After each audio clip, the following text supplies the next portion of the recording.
Mga lalaking artista na nalink at nakarelasyon ni Maris Racal.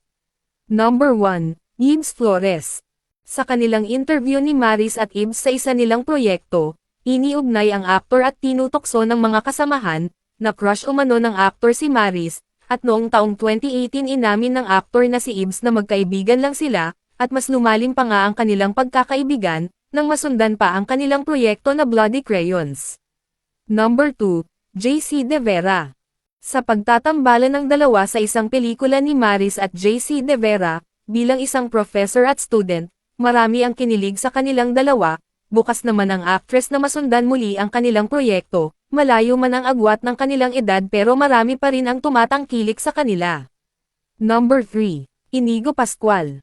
Bago pa man nagka-love team si Anthony Jennings at Maris, si Inigo ang unang ka-love team nito, bukas na inamin ng actress na in love siya kay Inigo Pascual. Kahit hindi man naging official ang relasyon ng dalawa, ay nanatiling magkaibigan sila. Noong 2019 ay nagkaroon ulit sila ng pelikula, hanggang love team lang talaga sila at hindi naging sila.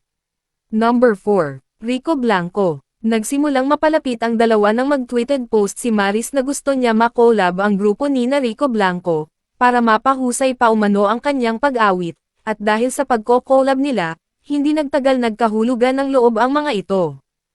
Taong 2021, kinumpirma ng actress na dating for 2 years na sila, sa agwat na 24 years old ng dalawa, ay hindi ito hadlang sa pagmamahalan nila, at marami rin tumangkilik at kinilig sa kanila.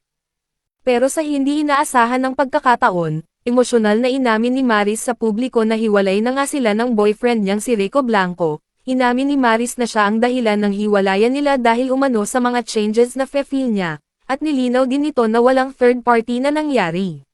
Number 4, Anthony Jennings. Kinagigiliwan at tinangkilik ang love team ni na Maris at Anthony Jennings na tinawag na Snow rin sa pelikula nila noon na Can't Buy Me Love, na may hatid na kwela at kilig sa mga manunood, pero kamakailan lang, nasangkot sa malaking issues ang dalawa, matapos ay post ang convo ng ex-girlfriend ni Anthony Jennings, na may totoong relasyon nga sina Anthony at Maris, at humingi naman ang dalawa ng kapatawaran sa taong nadamay at nasaktan nila.